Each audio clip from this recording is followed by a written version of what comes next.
Sebelumnya kami dari kelompok 6 dengan anggota Najmina, Maria, Diazisra, Felita, Aisyah, Devira, dan Nurhasna akan mempresentasikan tentang peran sel eukariot mikroba dalam bidang farmasi. Yang pertama di sini ada fermentasi mikrobiologi. Proses fermentasi mikrobiologi telah dimanipulasi oleh manusia dan digunakan secara luas dalam produksi berbagai makanan dan produk komersial lainnya, termasuk pula obat-obatan. Fermentasi mikrobiologi juga dapat berguna untuk mengidentifikasi mikroba untuk keperluan diagnostik. Selanjutnya ada fermentasi mikrobiologi berdasarkan aplikasi produk akhirnya. Pertama ada biomasa, yaitu sel yang bisa dimanfaatkan. Lalu ada metabolit ekstraseluler, yang termasuk metabolit primer dan metabolit sekunder, yang selanjutnya akan dijelaskan dalam video ini. Lalu ada enzim dan protein lainnya, yang termasuk komponen yang terdapat dalam intrasel, dan transformasi substrat, yaitu penggunaan mikroba sebagai mesin untuk membuat substrat lain yang diharapkan. Selanjutnya ada produk mikrobiologi. Yang pertama itu ada selnya. Jadi contohnya ini adalah Saccharomyces cerevisiae, atau kita juga tahu Saccharomyces cerevisiae ini sering dimanfaatkan dalam pembuatan roti ataupun bir. Lalu ada produk dari selnya, misalnya enzim, antibiotik, tambahan pada makanan, alkohol, dan bahan kimia. Contoh tambahan pada makanan ini itu adalah asam amino. Lalu yang ketiga ada biokonservasi. Jadi produk dari biokonservasi ini memanfaatkan jalur biosintesis dari mikroorganisme lain. Contoh produknya ini adalah steroid. Jadi steroid ini sering dimanfaatkan oleh dokter untuk mengatasi peradangan, asma, penyakit autoimun, penyakit kulit, dan sebagainya. Selanjutnya saya akan menjelaskan mengenai perbedaan metabolit primer dan sekunder. Pertama, berdasarkan fungsinya, metabolit primer itu esensial atau penting bagi keberlangsungan hidup, berkaitan secara langsung dengan pertumbuhan sel, perkembangan, dan juga reproduksinya. Sedangkan untuk metabolit sekunder itu tidak esensial bagi pertumbuhan sel, fungsinya itu lebih ke pertahanan diri dari predator atau kondisi lingkungan. Bisa juga untuk kompetisi dan juga racun bagi mikroba lain. Nah, untuk dari grafik ini nih terlihat bahwa metabolit primer itu mulai terbentuk saat di fase trofofase atau fase pertumbuhan. Sedangkan untuk metabolit sekunder mulai terbentuk saat fase idiofase atau fase stasioner. Nah, dari grafik metabolit primer yang ada di sisi kiri ini terlihat bahwa jumlah sel itu grafiknya itu sejajar dengan produksi metabolit primer. Jadi semakin banyak jumlah sel, semakin banyak juga produksi metabolit primernya. Sedangkan untuk grafik metabolit sekunder itu terlihat bahwa grafiknya jumlah sel dan juga produksi metabolit sekunder itu tidak begitu sejajar gitu. Jadi metabolit sekunder itu mulai banyak ketika di fase idiofase. Jadi dipengaruhi oleh kondisi lingkungan gitu. Jadi ketika mikroba mendeteksi kalau misalnya nutrisinya itu udah tinggal sedikit, maka mikroba tersebut akan mengaktifkan jalur metabolisme tertentu yang menghasilkan metabolit sekunder. Selanjutnya kita bahas cara meningkatkan produksi metabolit primer dan metabolit sekunder. Yang pertama kita bahas cara meningkatkan metabolit primer, yaitu dengan cara memperbanyak jumlah sel dan manipulasi jalur metabolisme. Jadi yang pertama kita harus tahu dulu jalur metabolismenya itu seperti apa. Misal ada reaksi dari A ke B ke C ke D ke E. Nah yang dibutuhkan itu cuma produk dari C, jadi proses dari C ke D-nya itu dihambat. Lalu yang kedua kita bahas cara meningkatkan produksi metabolit sekunder, yaitu dengan mengatur nutrisi dan manipulasi gene cascades. Jadi kita harus membuat kondisi di mana jumlah nutrisinya terbatas. Jadi akan ada suatu titik di mana jumlah nutrisinya habis sehingga sel-sel tersebut akan menghasilkan metabolit sekunder. Selanjutnya kita masuk ke contoh pemanfaatan dari metabolit primer dan metabolit sekunder. Nah, contoh pemanfaatan dari metabolit primer itu adalah ada asam sitrat yang bisa dari Aspergillus niger dan Aspergillus oryzae yang bermanfaat dalam bidang industri. Lalu ada etanol yang bisa dari Saccharomyces cerevisiae yang bermanfaat dalam industri alkohol.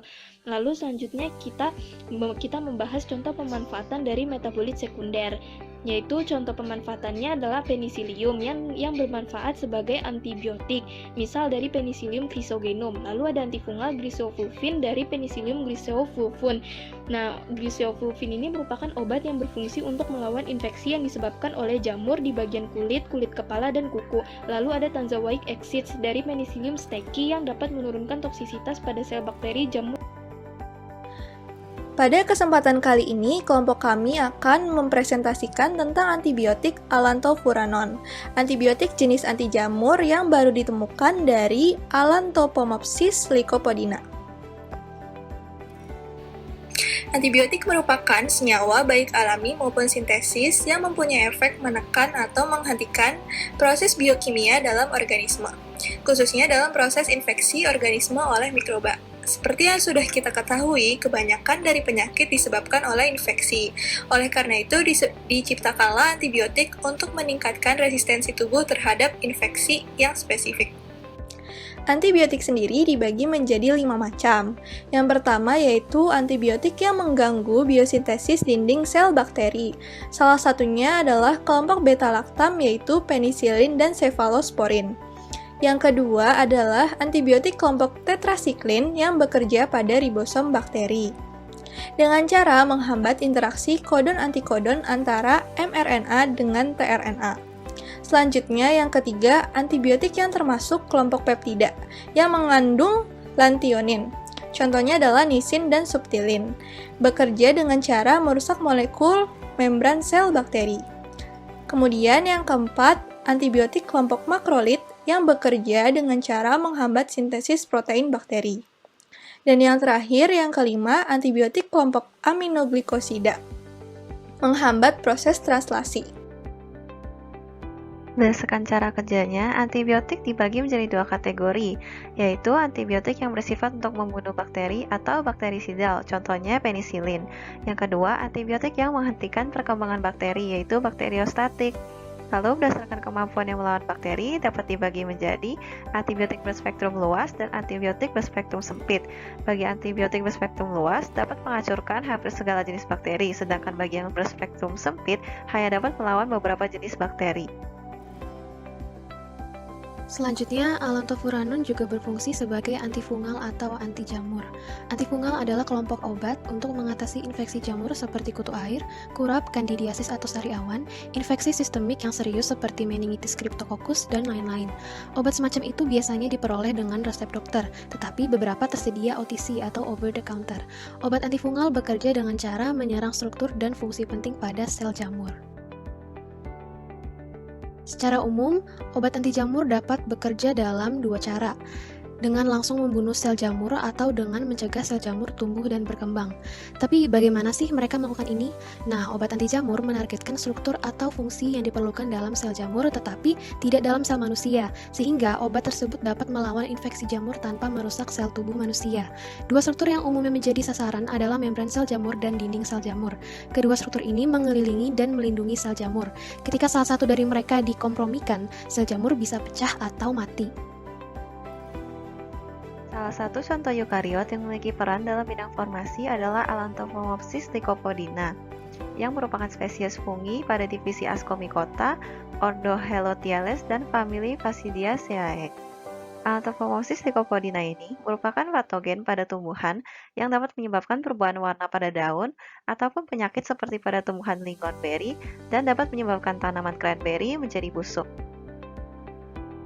Berikutnya, bagaimana cara memperoleh Allantophomopsis lycopodina? Pertama, Ascomycota berserabut diisolasi dari sepotong kayu yang sangat busuk dari pohon gugur, lalu diidentifikasi dengan mikroskop dan Sequence Internal Transcript Spacer atau ITS.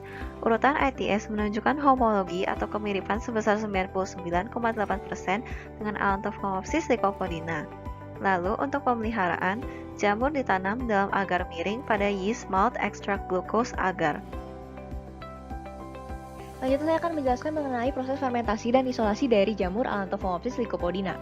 Nah, untuk pertumbuhan jamurnya ditemukan di medium YMG atau merupakan singkatan dari yeast malt glucose dalam 20 liter fermenter dalam suhu 22-24 derajat Celcius dengan agitasi 130 rpm dan aerasi 31 per menit.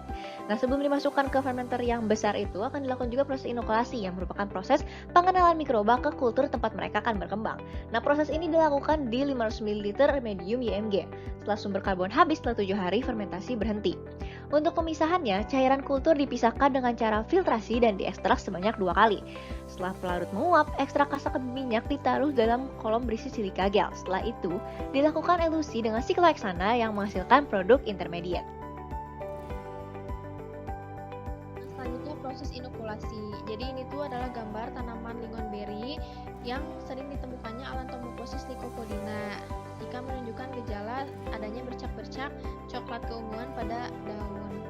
Nah, inokulasi pada tanaman lingonberry ini bertujuan untuk mengevaluasi peran Alantomophosis lycopodina dalam patologi lingonberry. Jadi, tanaman lingonberry yang sehat diinokulasi dengan fragmen miselium yang diproduksi dalam kardupidi setelah 4 minggu dan difragmentasi dalam blender dengan air deionisasi. Nah, semua tanaman ditutup dengan plastik selama 72 jam pasca perawatan dan ditempatkan di rumah kaca. Nah, perawatan yang dimaksud di sini, jadi tanaman lingonberry ini sebelumnya dibuat layu atau stres, lalu disemprot dengan 20 ml fragmen miselium. Baru setelah itu ditutup dengan plastik selama 72 jam dan ditaruh di dalam rumah kaca. Nah, setelah 6 hari setelah inokulasi ini, baru gejala itu terlihat. Gejala yang terlihat ini berupa adanya lesi atau bercak berwarna ungu kecoklatan menyeluruh pada daun, pada tanaman yang mengalami stres atau layu tadi. Nah, Alantomophosis lycopodina ini ditemukan pada masing-masing tanaman yang mengalami stres atau layu tadi itu.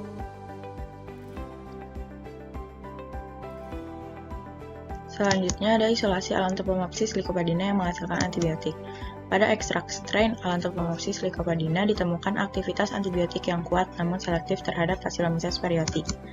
Isolasi yang dipandu oleh aktivitas penghambatannya terhadap Bacillomyces parietii menghasilkan antibiotik anti jamur, yaitu allantoforanin. Merupakan sifat-sifat dari allantoforanin: massa molekul, densitas, titik didih, tekanan uap, merupakan antibiotik antifungal dan menunjukkan aktivitas anti jamur terhadap Bacillomyces parietii dan spesies Penicillium. Selanjutnya kita bahas aktivitas biologi dari senyawa allantofuranol. Senyawa allantofuranol menunjukkan adanya aktivitas anti jamur terhadap Penicillium islandicum dan Penicillium notatum pada 25 mikrogram per mili dan pada Bacillomyces parietii mulai dari 10 mikrogram per mili. Aktivitas anti jamur senyawa allantofuranol dapat dilihat melalui dua metode, yaitu metode difusi agar dan uji pengenceran. Metode difusi agar ini digunakan untuk menentukan sensitivitas mikroba uji terhadap agen antimikroba. Metode ini dilakukan dengan menggunakan kertas cakram. Lalu metode yang kedua yaitu uji pengenceran yang bertujuan untuk mengurangi jumlah mikroba dalam sampel, jadi dapat dilakukan perhitungan dengan tepat. Asam poliporat atau polyporic acid telah terbukti sebagai perantara dalam biosintesis allantofuranol. Asam poliporat memiliki aktivitas antibakteri dan anti jamur. Asam poliporat juga terbukti sebagai antibiotik gamma-lakton dari jamur Alantophomopsis lycopodina.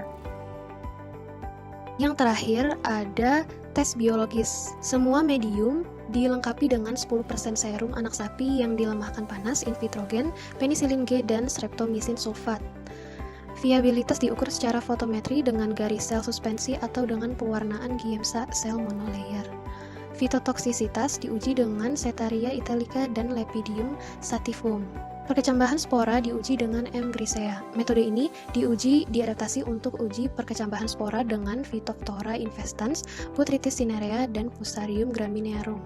Aktivitas nematisidal diuji dengan Meloidogin incognita dan Cyanorhabditis elegans. Sekian presentasi dari kami, mohon maaf apabila ada kesalahan kata. Semoga bermanfaat. Terima kasih, stay safe and stay healthy.